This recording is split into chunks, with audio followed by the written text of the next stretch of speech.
Bonjour à tous, ravi de vous retrouver. Alors je suis en extérieur, c'est un peu rare, hein. Je vais essayer de multiplier ce genre d'expérience et de vous faire des vidéos un petit peu en décor naturel. Et pourquoi est-ce que je suis en décor naturel? Parce que j'ai eu la chance de tester cette petite bête là, le Fujifilm X1620 que Fujifilm vient de nous présenter pendant son X Summit. Le voilà, il est là, je l'ai eu quelques jours avant son annonce officielle. Et donc j'ai pu le tester, alors très peu de temps, hein, quelques heures vraiment, mais je vais déjà vous donner mon premier feedback sur cet appareil, ce petit appareil de chez Fujifilm, petit mais costaud.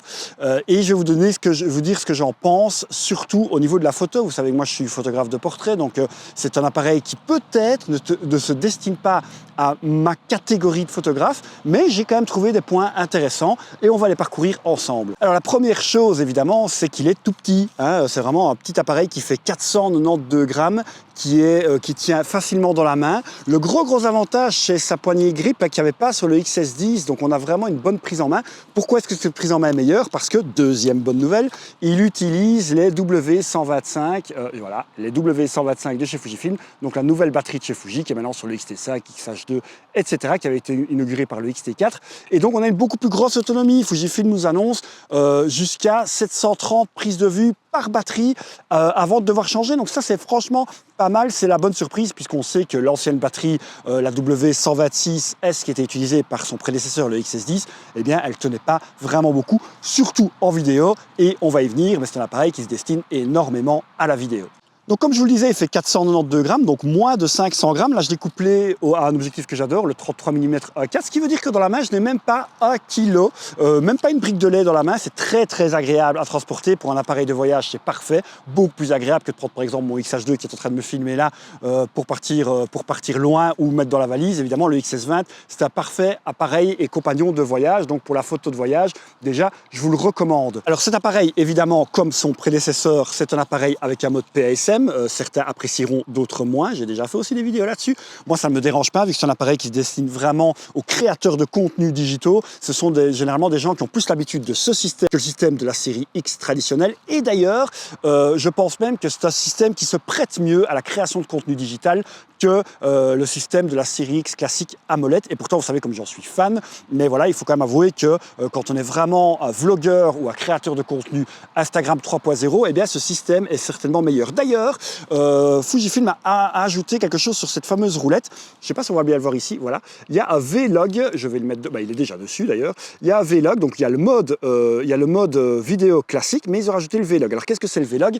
Eh bien, ça permet d'avoir un raccourci directement sur son écran tactile de mode prédéfini, vraiment parfait pour le vlog en fait, et ne pas devoir commencer à chipoter dans des réglages trop techniques pour de la vidéo plus haut de gamme ou de la vidéo scénarisée. Pour le vlog, on a des modes prédéfinis qui fonctionnent vachement bien avec vraiment les raccourcis dont on a besoin pour le vlog. Et donc, voilà, ça trahit déjà directement les personnes à qui s'adresse Fujifilm avec ce mode-là. Deuxième chose aussi qu'ils ont ajouté, il faut savoir qu'au niveau des connectiques, eh bien, on a toujours du micro HDMI là-bas, mais surtout, ici, l'USB-C est plus rapide que sur ses prédécesseurs. Il fait passer beaucoup plus d'informations. Et ce que Fujifilm nous promet, c'est d'avoir vraiment du live streaming jusqu'en 4K, sans aucune interruption, avec vraiment un débit très haut de gamme ici, donc encore vraiment destiné aux vlogueurs et aux créateurs de contenu YouTube ou autres. Au niveau spécifications techniques, c'est un peu particulier. On se demandait tous ce que ce XS20, puisqu'on l'attendait ce XS20, et on se demandait tous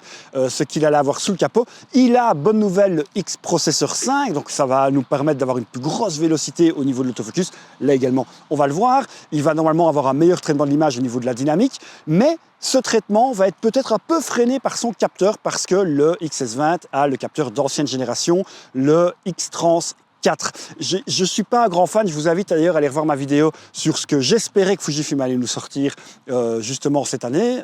J'espérais quand même que Fujifilm n'allait pas faire d'appareil hybride, dans le sens où on allait faire de la cross-gen en fait, entre la génération 4, la génération précédente, et la génération 5. Beaucoup, par contre, le souhaitaient justement de voir comment allait se comporter ce X-Trans 4 avec le X-Processeur 5. Peut-être que ça allait justement lui redonner une seconde jeunesse. Alors évidemment, là je l'ai eu quelques heures, j'ai déjà eu des éléments de réponse, mais j'ai pas toutes les réponses. Mais effectivement, je peux déjà vous dire, sans vous teaser, que finalement, ça se comporte pas trop mal. Par rapport à l'ancienne génération, avec cet ancien capteur, déjà on va avoir des fichiers qui sont plus légers que le 40 millions de pixels par exemple que le XH2 nous offre, et donc on va avoir des fichiers qui sont plus légers et plus facilement traitables. De plus, on va avoir une mise au point qui est plus véloce. Je l'ai ressenti déjà pas mal de fois quand j'ai fait mes photos, on va le voir aussi encore tout à l'heure, et effectivement on a quelque chose d'assez impressionnant au niveau de la reconnaissance des yeux. Mais ça aussi, on va le voir quand je vais shooter et dans les exemples que je vais vous montrer. Pour le reste des spécifications, vraiment techniques au niveau viseur, écran, etc., je vous mettrai le lien en dessous, mais je vous renvoie directement à la fiche technique officielle de chez Fujifilm. Et de toute manière, je vous offrirai un test beaucoup plus complet où on parlera de tout ça dans une prochaine vidéo. Ce qui m'intéressait ici, c'est de tester dans cet bel environnement de la photo de portrait, tester de la photo et de la vidéo de portrait, de mode, enfin ce que je fais d'habitude, et essayer de voir surtout deux points. C'est sa mise au point, voir si elle se comporte mieux grâce au X-Processor 5 que son prédécesseur le XS10, et sa stabilisation, voir aussi s'il y a une amélioration, en tout cas si la stabilisation se comporte bien de toute manière avec ce XS20, parce que c'est vraiment les deux points qui vont être intéressants, en tout cas moi en tant que photographe, sur cet appareil qui se destine principalement aux créateurs de contenu et à la vidéo, mais qui fait certainement de très belles photos. Et nous allons voir justement sur ces différents points s'il s'en sort haut la main. Alors ça c'est super cool, il y a un carré rouge qui vient se mettre autour pour savoir que je filme, il n'y a pas ça sur mon XH2, donc ça c'est super cool. Je crois qu'il y a ça sur le XT5 aussi, mais bon voilà. Bref, on se retrouve ici avec Axel. Coucou Axel. On va faire évidemment des portraits, parce que vous me suivez évidemment pour les portraits. On va voir un peu ce que ce XS20 a dans le ventre au niveau portrait et surtout autofocus. Donc on va faire un petit peu de vidéo pour l'autofocus et puis surtout de la photo. C'est parti, on y va.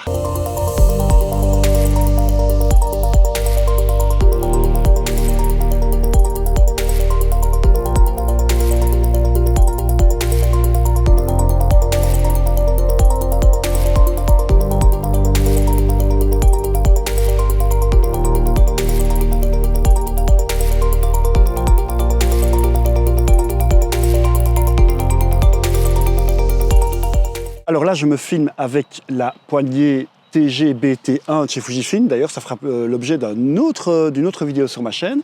Cette poignée qui est parfaitement compatible évidemment avec le XS20 qui a été directement reconnu.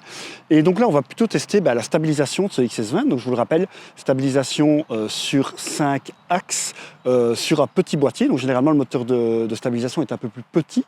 Sur le XS10, il était très performant. On va voir sur le XS20 s'il est le digne héritier de son illustre grand frère. Là, je n'ai pas activer la stabilisation, on voit peut-être déjà quelques petits tremblements pendant que je le tiens fixe. Je vais marcher un petit peu et on va voir déjà sur la stabilisation et puis avec pour bien voir la différence. Donc là, je marche, ce n'est absolument pas stabilisé. Sachez que j'ai mis le 16-55-2.8 qui est un objectif assez lourd. Je l'ai fait exprès justement pour faire travailler un maximum la stabilisation. Donc là, elle n'est pas activée et il n'y a pas de stabilisation non plus sur le 16-55.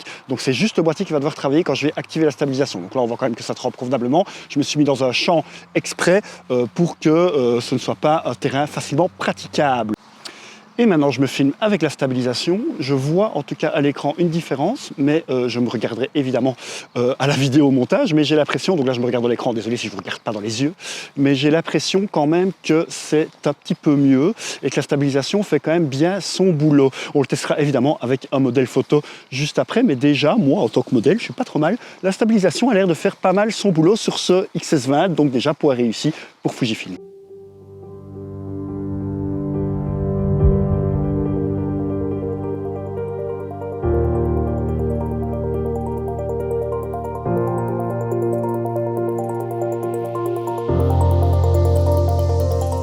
Voilà donc, pari réussi pour Fujifilm puisque j'ai eu vraiment un plaisir à utiliser cet appareil. Il est très agréable à prendre en main, beaucoup plus que le XS10, je le répète, grâce à cette poignée grip là. Le XS10, j'avais vraiment du mal à le prendre, c'était d'ailleurs un des gros points négatifs pour moi. Et bien là, pas du tout, ça pourrait vraiment être mon deuxième boîtier que je pourrais prendre en voyage ou dans des endroits où je ne peux pas vraiment transporter du matériel trop lourd. Et je peux vraiment faire du contenu très haut de gamme. Alors évidemment, j'ai plus le 40 millions de pixels de mon XH2 et donc je vais pouvoir faire moins d'agrandissement ou de recadrage.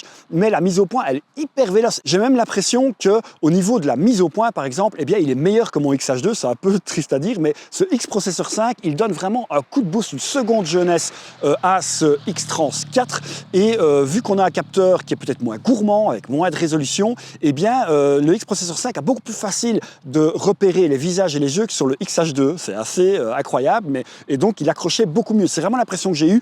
Évidemment, je le confirmerai ou l'affirmerai dans mon test global, mais sur la première impression, ça accroche vraiment très vite et c'est beaucoup plus précis. Donc, effectivement, pour ceux qui voulaient et qui souhaitaient ce X-Processor 5, avec le X-Trans 4, parce qu'ils étaient persuadés que ça allait vraiment lui donner une seconde jeunesse et avoir vraiment un appareil hyper véloce, eh bien, ils n'ont pas tort en fait. Ça fonctionne vraiment pas mal.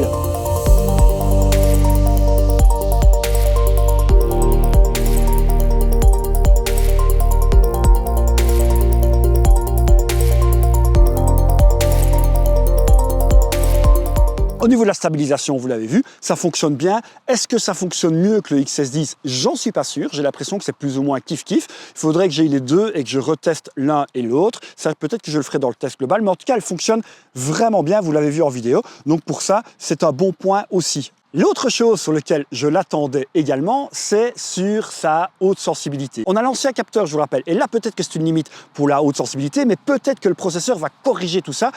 Et bien là, encore une fois, c'est pas mal du tout. Il s'en sort vraiment bien dans les hautes sensibilités, mieux qu'un XT4 ou un XS10. On voit que le processeur, encore une fois, fait son boulot. Alors c'est moins bon par contre là ce coup-ci qu'un XT5 ou qu'un XH2. Donc là, évidemment, le couple des nouveaux processeurs, nouveaux capteurs fonctionne mieux en haute sensibilité. Mais on va dire qu'on a vraiment une qualité intermédiaire entre l'ancienne et la nouvelle génération sur ce système hybride. Et on a vraiment une haute sensibilité qui a été améliorée par rapport au XS10. Donc là aussi, bravo Fujifilm. On se dit à très bientôt pour de nouvelles vidéos, pour le test complet du XS20 bien entendu, et plein d'autres contenus intéressants sur Fujifilm et sur la photo de portrait et de mode. À très vite les gars, salut, ciao.